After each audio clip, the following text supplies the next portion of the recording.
Hello and welcome to another set of turns of Dominions 5. I'm the False God. We are playing today as Berytos. Let's jump in to turn 10. We can finally start going back at the top. Really got to save. I got to deal with some of these files. We finished Conjuration 2, headed up to Conjuration 3. Those little elementals can be very helpful. And then getting, obviously, the powers is nice too. Just the one expansion this turn, unfortunately. And it's kind of a risky one. We've got 5 Colossi, 1 Priest with some bodyguards, and 2 casting of Imps. And we're up against the Bone Tribe. So, kind of risky. Does this guy have a limp? No, he's just slow. Maybe he didn't get blessed, that's why. Immediately hits us, but we got him, stabbed him right back. This guy is making skeletons, so that's kind of scary. We've lost parties to Bone Tribe skeletons before. These arrows are probably going to do more for us than for these Bone Tribe, as they obviously have crappy armor. And we pretty good. There was one goes. Look, this is how you die. Now we have to zoom way out here. There he goes, the littlest long dead. See, this is why the imps picked him off. Didn't have those imps last time. Looks like we have lost a guy. This was a small party. And we're not necessarily out of it yet. Oh, now comes lightning bolts. It's also scary. But there they go.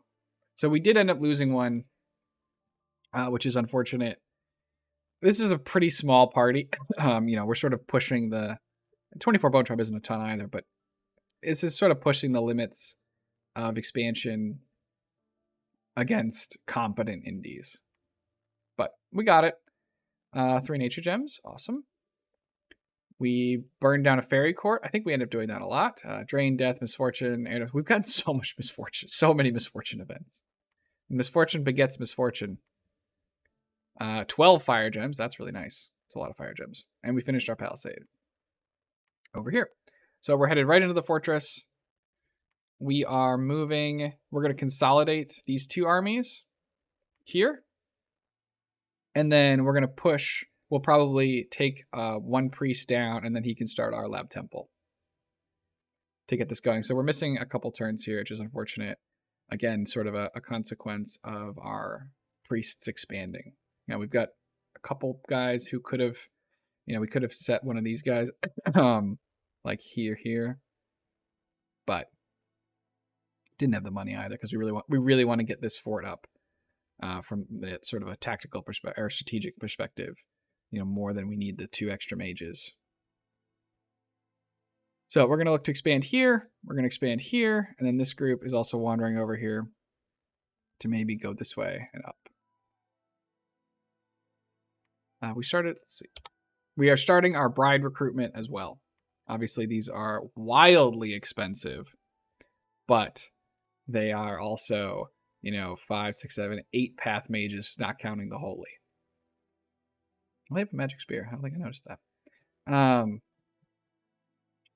So those are nice. Getting our bride expansion started. Those are going to have to help carry us a lot in our first war. Although now we can see that Ur doesn't have this province either, or over here. So they're looking very vulnerable. Yeah, not too much to say about that. I feel like it's been a long time, and all the diplomacy was on Discord. But I feel like Femoria also from there. So I was like, oh, it kind of looks like Ur failed expansion. I was like, yeah, does not look good. Does not look good for Ur. Atlantis also not expanding as far as we can tell super well. These are Shark Tribe and Shark Knights. So these are hard provinces, but we don't see them taken yet. Now we don't, for all we know, he's up on land and he's doing a whole thing. He also has to contest Rillier, but still some open water. And so we'll get this fortress up. We're going to consolidate and then move down. Research. We're going to finish Conjuration. We're going to keep working on Conjuration 3. let's go ahead and jump to turn 11. Turn 11.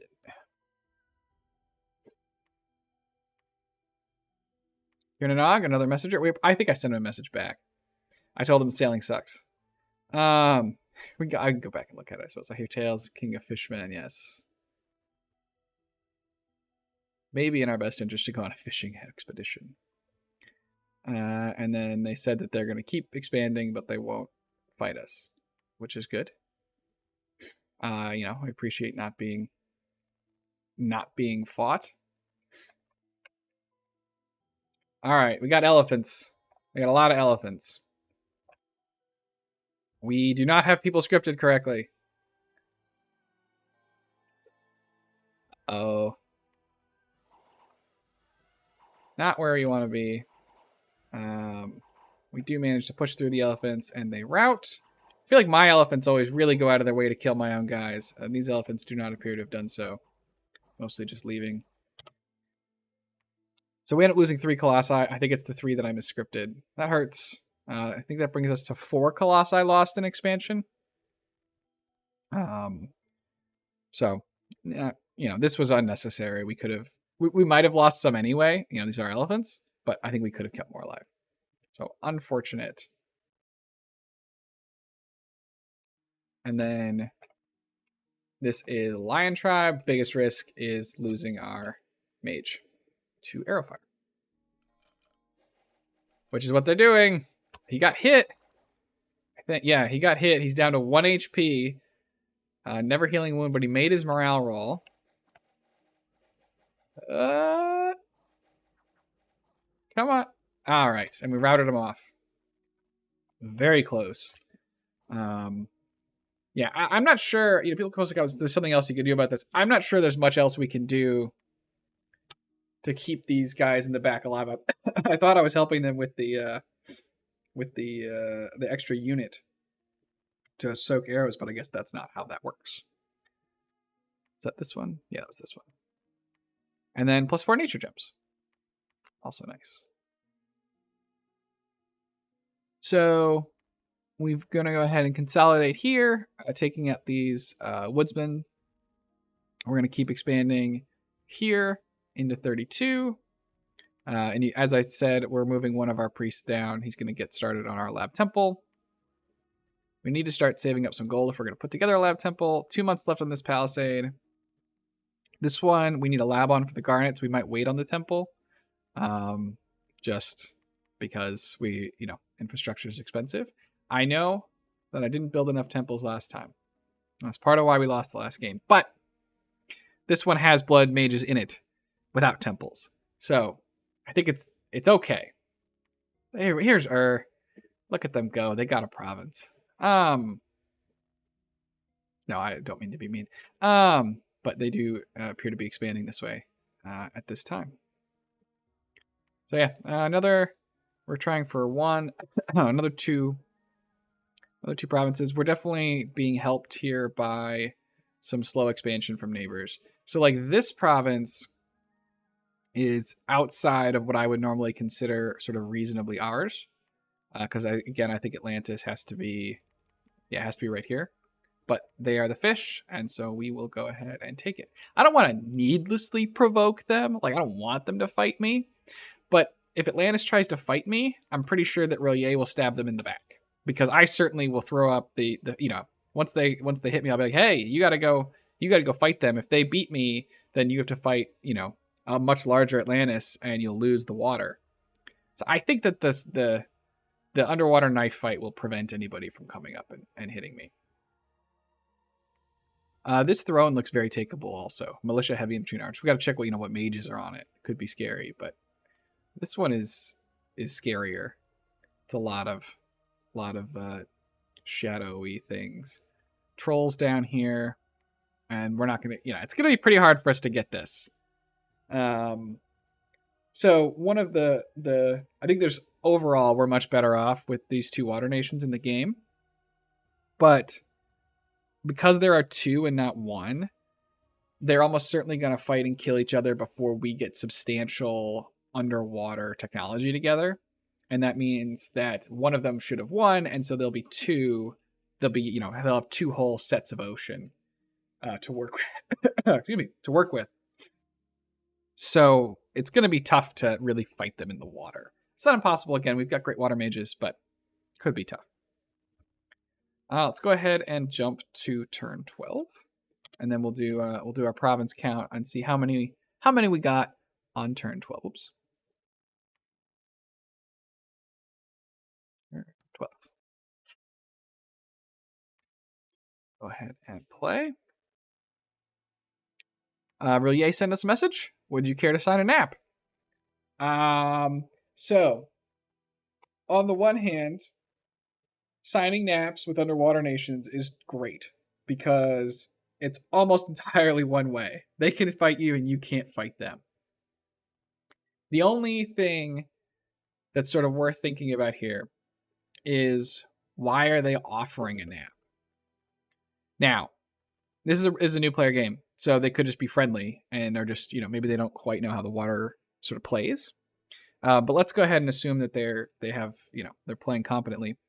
They may be about to take land provinces that they don't want me to take from them, which is a reasonable cause to extend a nap, especially because they have to fight Atlantis first anyway. So they may be like, maybe I can use this nap to secure a land province. I'm not going to be fighting on land for a long time. I'll lose the Alpha Strike possibility later in exchange for, some holdings now. So it's reasonable. I think it's probably what they were doing. But I'm gonna go ahead and accept. I've already gotten an awful lot of the territory on the border that I'd be worried about them getting. So I'm not sure. It's probably one that maybe borders me, but is really somebody else's, if they're going to take one at all. Dormant Pretender God's waking up. Let's go ahead and check what we've got here. Plenty of Colossi. This is two parties put together.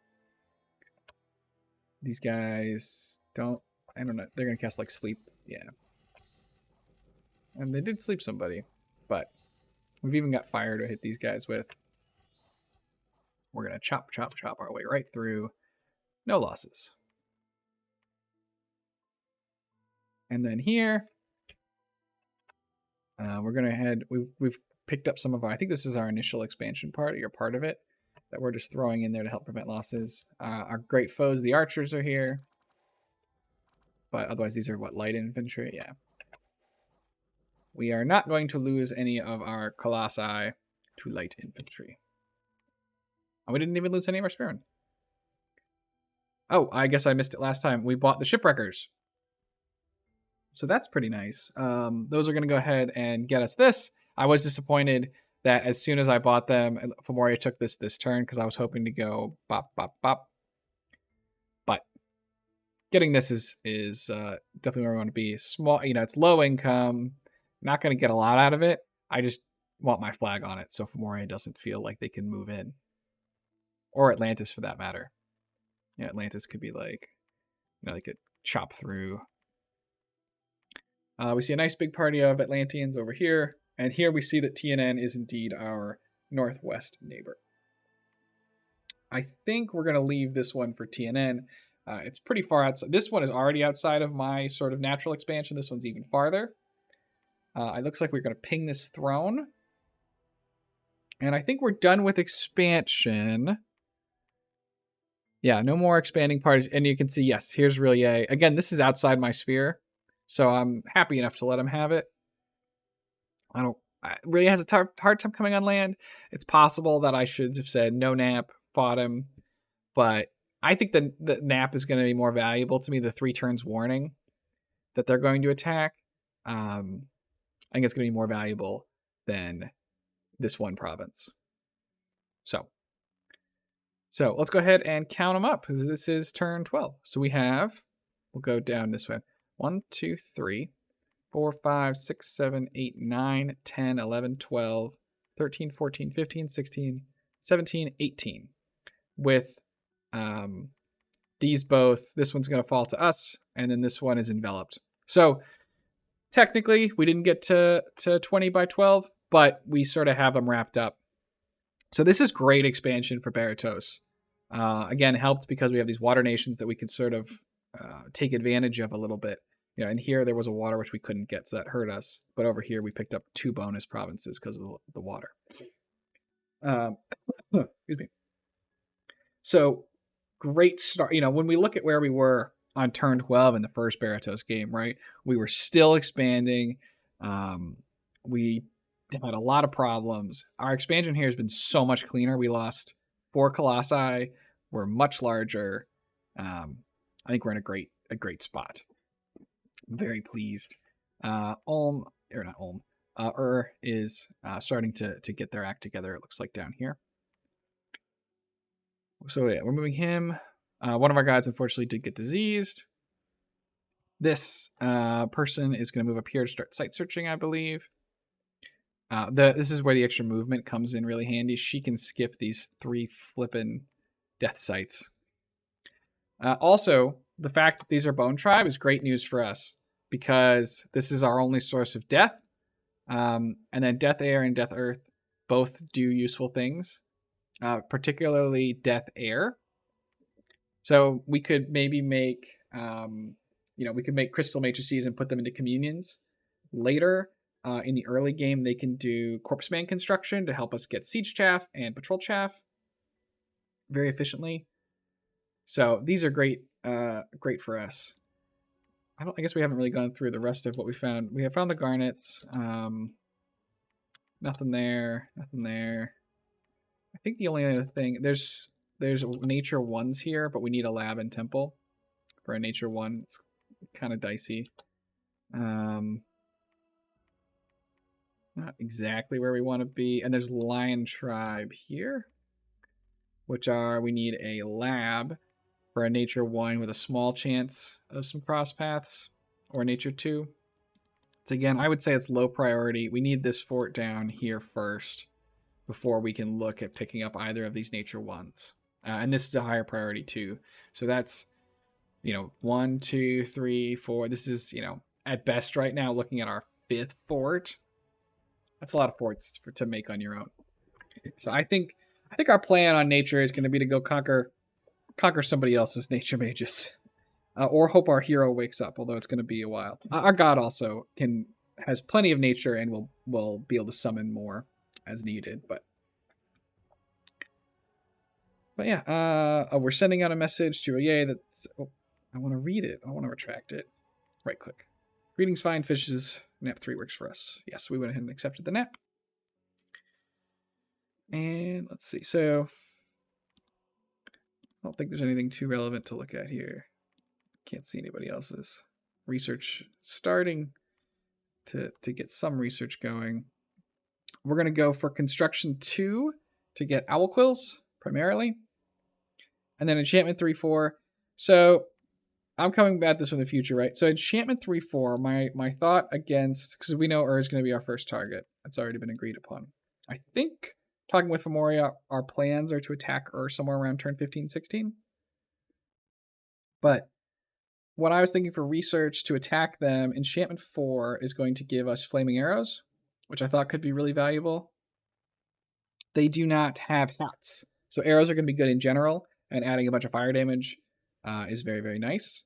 And we can cast this. We should have a Fire 3 Bride who can then use our Conjuration 3 to get up to Fire 4 to cast Flaming Arrows. They can also do, they can do the anti-magic we needed from last time, just as an additional tool. Terracotta Army, we can start then making, replacing our human troops as well, because they suck. Vile Water is something which can be very good. I know, like, Arco has used it very effectively. I have not been able to do that yet. But maybe someday. Strength of Giants, also a tremendous buff that we can throw on our guys. Claymen too, similar to the Terracotta Army. Good way to spend some gems. For Berytos, because we just want to. Our scales aren't great, right? 3 heat, 3 turmoil, only 2 growth. So our income can definitely suffer a little bit. And so we need to be able to sort of get rid of our troops that cost money as soon as we don't need them anymore. So that's nice. It's turn 12. I think we'll go ahead and call it here. We've kind of finished expansion. It's sort of a natural stopping point. Yeah, we've already got our fire 3. And we're going to keep, I think we're going to be trying to recruit brides pretty much from here on out. You know, I don't remember exactly what turn I started in the first game recruiting the brides, and I know I'd said in my postmortem that I maybe had started recruiting them too soon. I think our position is a little bit different, though. We're building our lab. We don't have enough. So, so we're building our lab. We do not currently have enough gold to also build our temple.